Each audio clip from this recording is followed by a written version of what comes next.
come today. Time has come today. Alright, so it's been announced after the special primary election that happened, I think it was yesterday, that Roy Moore, who was an opponent to Luther Strange, who was the appointed senator for the state of Alabama after Jeff Sessions became the next attorney general, he has now become the front runner of the Republican Party for for Alabama senator. Now, this obviously has a lot of media saying that this is an attack on the establishment. Hell, there are even some that I'm sure they're saying that they're that considering that Trump endorsed Luther Strange, that this was actually a blow to him. Honestly, I don't believe so, because really, it didn't really matter considering how much Alabama was a Republican state, and both candidates were deeply supportive of the President of the United States. I think Roy Moore is actually a bit more supportive than Luther Strange.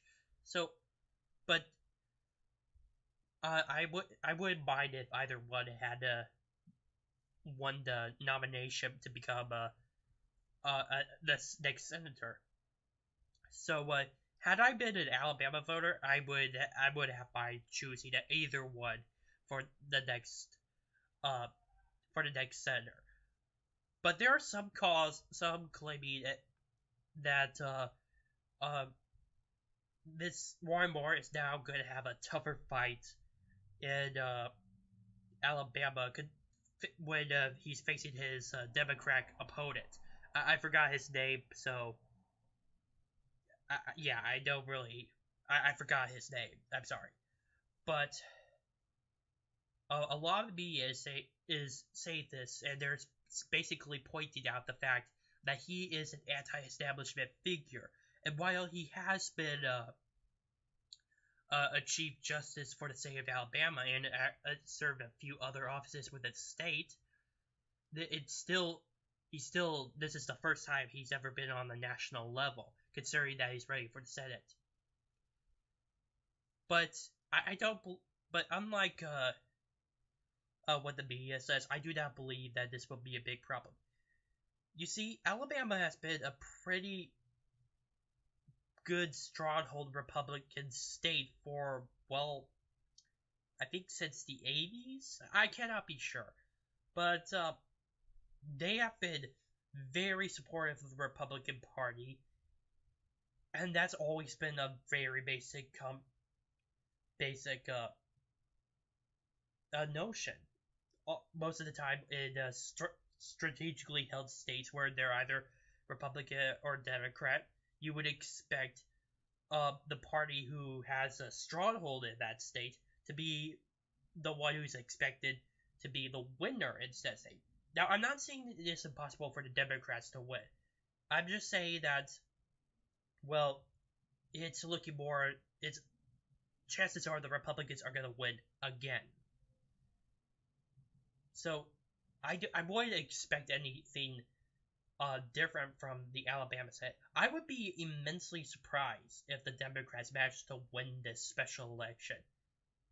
Although Trump has already had 5 special elections under his belt, compared to if the Democrats win this one,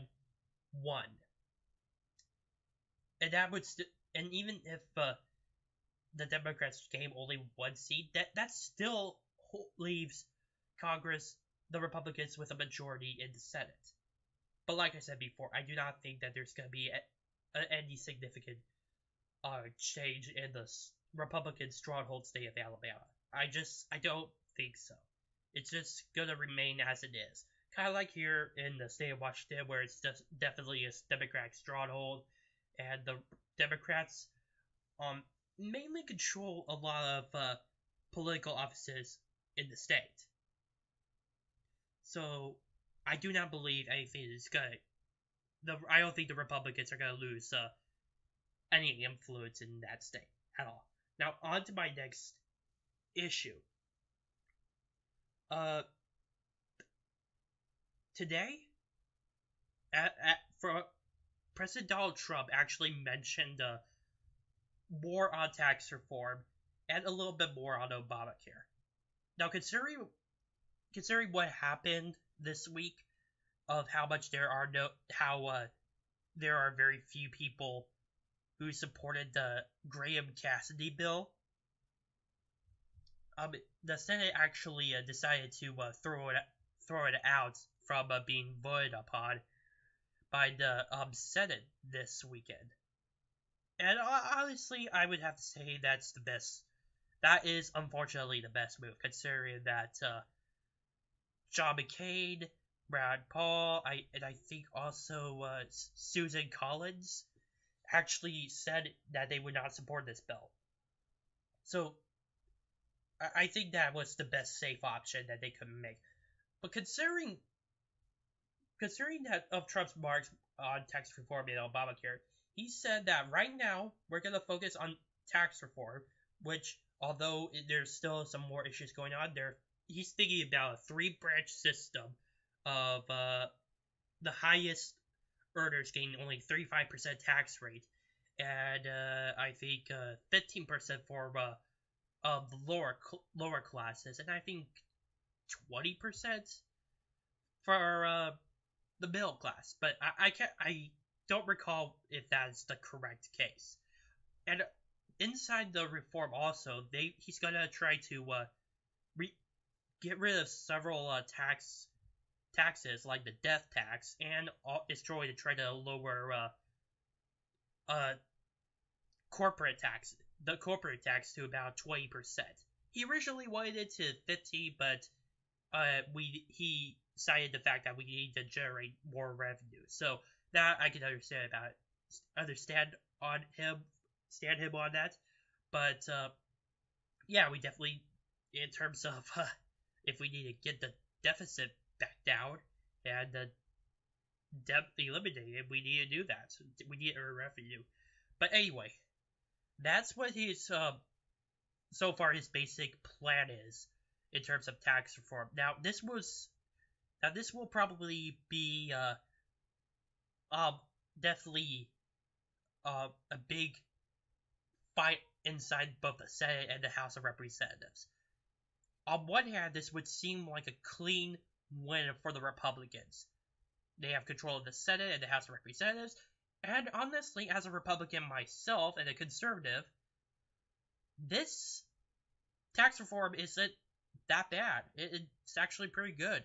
Besides, this would actually, if they pass this would actually give them better legitimacy and a better strong point in gaining new Senate seats in the 2018 elections. But of course, there's going to be some probable infighting from several Republicans, especially moderates and conservatives, which I think is pretty stupid. I mean, they're getting a pretty good deal. This is being simplified, and I think every Republican should basically support this. Maybe even a few Democrats, but I don't know what the situation will unfold and what the reasons will be between the infighting between those two factions. But there has been also criticism coming from the Democrats as well, which is not a big surprise. But what is a big surprise is that the Republicans are thinking about adding some new incentives to the idea of tax reform, so that they at least get a few Democrat votes on their side. And I think that's a pretty good idea.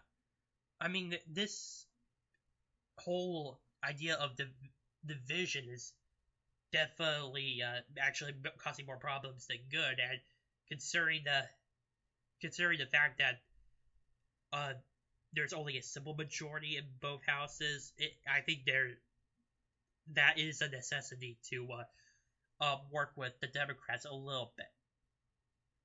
So yeah, that is what they're what President Trump is going to be focusing on. And he will do other issues later in his term.